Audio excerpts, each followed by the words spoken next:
Good morning, Grace Harbor.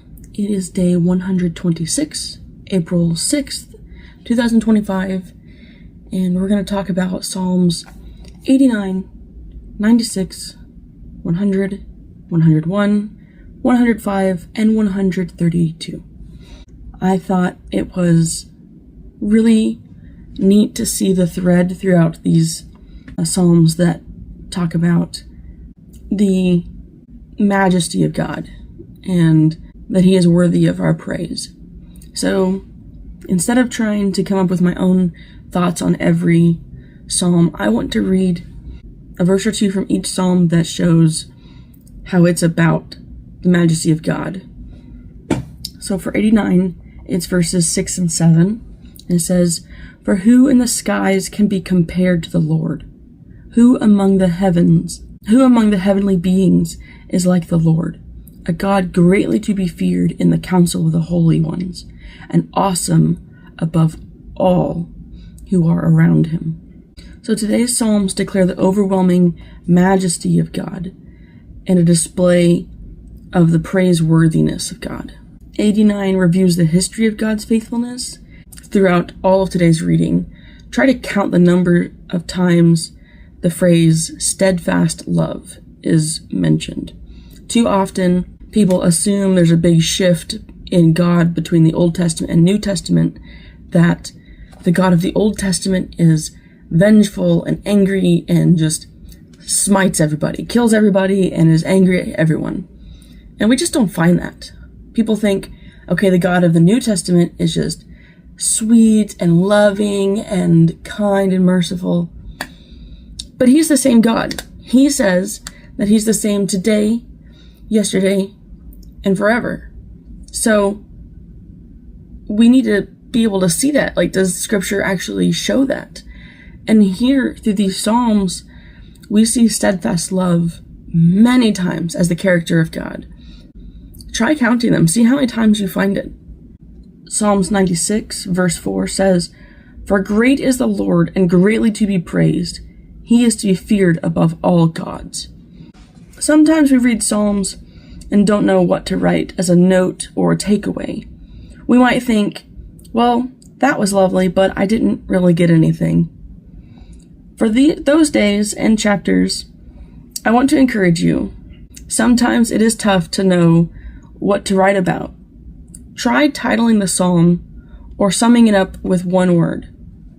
If I were to do that for Psalms 96, the word would be praise. Psalms 100. This chapter is why I chose this day.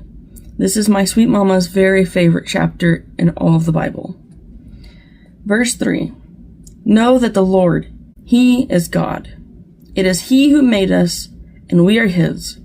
We are his people, and the sheep of his pasture." This psalm is short and sweet and teaches us the posture our hearts should take.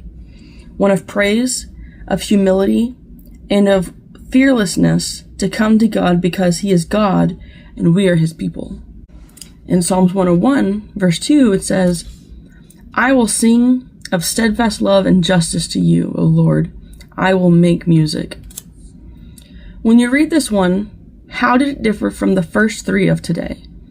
Is this one more challenging? What does it mean to walk with integrity? Verse 3 says, well, part B of verse 3, "I will walk with integrity of heart within my house." That's the hardest part. We can give our best to strangers, but the leftovers go to the family. And here, that part is what actually matters. So what do you do to walk with integrity in your home?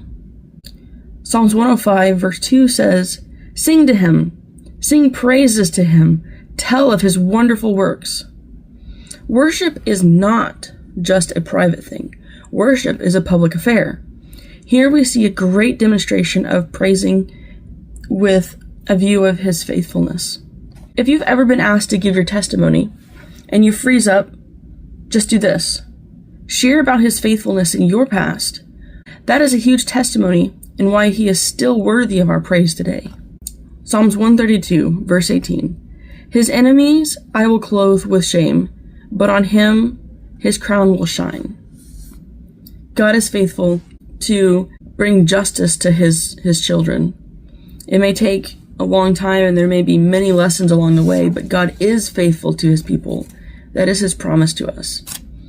So I said last time that it's worth trying to write thoughts with kind of the same format as Psalms.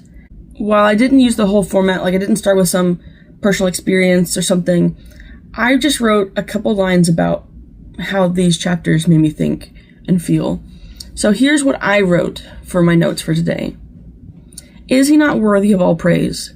He puts to shame those who are his enemies, and he comforts his people. God of all, and yet faithful in the details. His name is wonderful and mighty to be praised.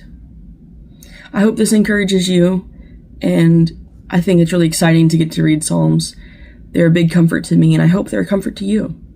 Have a great day, and we'll see you later.